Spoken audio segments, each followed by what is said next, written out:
So most of us have heard the phrase, you should never go to bed angry. Most of us have also heard the advice, why don't we just sleep on it and talk in the morning? Now here's the problem. Those two are fundamentally in tension. And I think part of the problem comes from the general conflict tendency that each of us may have with respect to differences. For some people, they really can't go to bed unless it's resolved. And for other people, especially those who are avoidant, there is this real idea that if we sleep on it, maybe it won't be such a big deal anyway.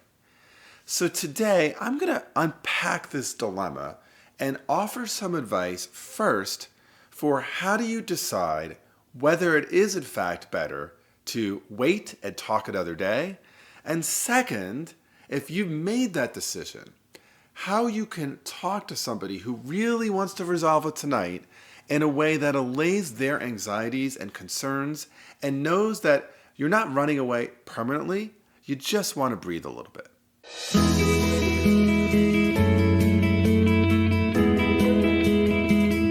Okay, so let me give you some advice on when you should sleep on it versus talking it out.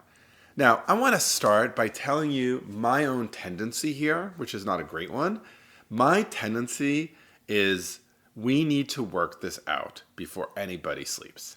That has gotten me into a lot of trouble in my life. Not because there aren't in fact times when you really should work through it, but because there are also times when taking a break is actually better for you, better for them, or better for both of you. So let's talk about those times. First, if either you or the other person or both of you are emotionally triggered, this is probably not the best time to have a constructive conversation.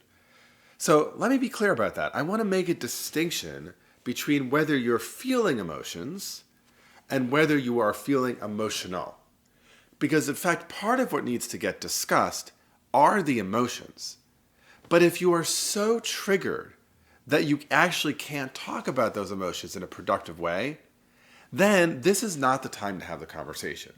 The time to have the conversation is after you've had a chance to reflect on the feelings, feel the feelings, and when you are outside of what in my field we call the emotional refractory period.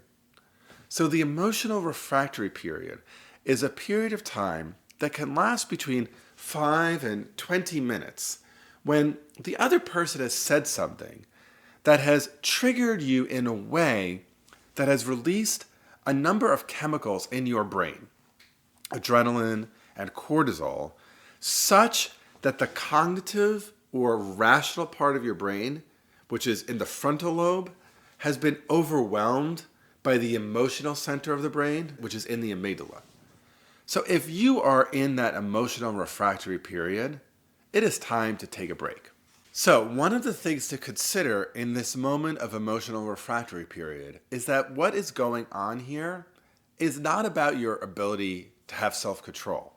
It is a physical and physiological change. Literally, there are chemicals being released in your brain in a way that means you're actually not working in top form right now. A second reason why you might want to walk away and come back another day really relates to preparation. If this is an important relationship, whether it's a professional relationship, someone in your family, a dear friend, you want to increase the likelihood that you'll actually be successful in this conversation. And the best way to increase the likelihood is to actually have some time to prepare. I can't tell you how many times a client will come to me and they'll say something like, I want to be able to respond smartly in this moment when I'm emotionally triggered. And then they give me an example. And you know what? I think that's like a good place to start. But if that emotional triggering is always happening, a better place to start is to say, how would I prepare for a conversation with this person that raises the behavior that is upsetting or frustrating or angering at a time when I'm not already upset, frustrated, or angered? And so that requires preparation. Third, if there is not enough time to actually have the conversation in a productive way, this is a time to delay. So let me give you an example that I think is not uncommon. You're having pizza with your spouse on a Friday night, and they bring up some topic that is a little upsetting, and you start to have a little bit of a spat with them. And then it escalates, and then you think to yourself, you know what this is really about? And you decide that this is the moment when you're going to drop the atomic bomb on them. And it's 10:30 at night on a Friday night. This is a mistake. It's a mistake because you're both exhausted. It's a really big topic. Maybe it's in fact worthy of a real conversation. This is just not the time to start. And so you shouldn't be opening up new issues when there's very little time to actually get through them. The same goes for in the workplace. It's like Friday afternoon, you have finally decided that you're going to have this really hard conversation with your boss. And so you go in at 2:30 in the afternoon and you think, the weekend will be great because I will finally have raised this issue. But there's actually not enough time to get through it because you only have a 30-minute meeting. So making sure you actually have the time to talk through the issues is really important. Last reason to delay. You've been in some kind of a battle or fight, but what you notice is that you are looping or repeating the same arguments over and over, and it's escalating. This is a sign that listening has disappeared from your particular conversation, and it's time to end. Whenever I hear the same arguments over and over and over again, what I realize is this is not a productive conversation anymore. This is simply two people who are trying to overwhelm each other. Okay, so for someone like me, this advice is really important because my tendency is to want to push through. I now want to offer some advice for those of you whose tendency is to want some space and time, to want to sleep on it, on how you could do that in a way that will land productively with the kind of person who's like me, who feels like it needs to be resolved tonight. So the first thing to say is to be very clear about your willingness to follow up and continue the conversation at another time.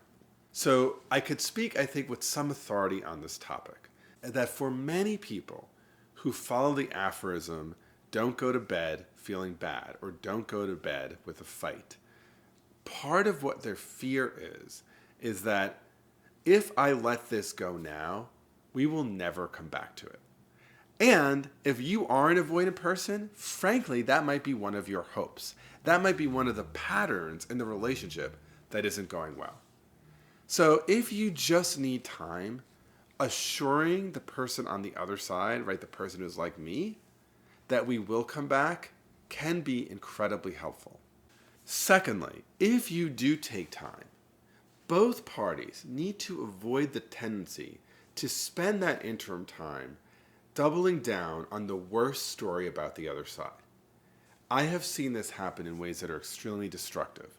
We say, okay, we'll pick up this conversation in a few days. We say Tuesday night at 8. Well, between Friday night and Tuesday night at 8, our internal story confirms the most negative stories we have about the other person. Then what we end up doing is talking to our own allies, and our allies, in an attempt to be supportive of us, also confirm the most negative assumptions about the other person. Instead, during that interim period, I want to invite you to think about first, what was your contribution to the situation? Second, what are things that you could do next time that would be more constructive? And third, is there a coach, an advisor, somebody else who could be a real mirror to you and help you think through how to reopen the conflict in a constructive and thoughtful and purposive way? Okay, here's one thing you don't want to sleep on. You want to watch the next video right now, which is the art of persuasion for professional success. And another thing to do right away, subscribe to my channel, like this video, and ring the bell. Okay, it's not difficult to keep watching. Click, click.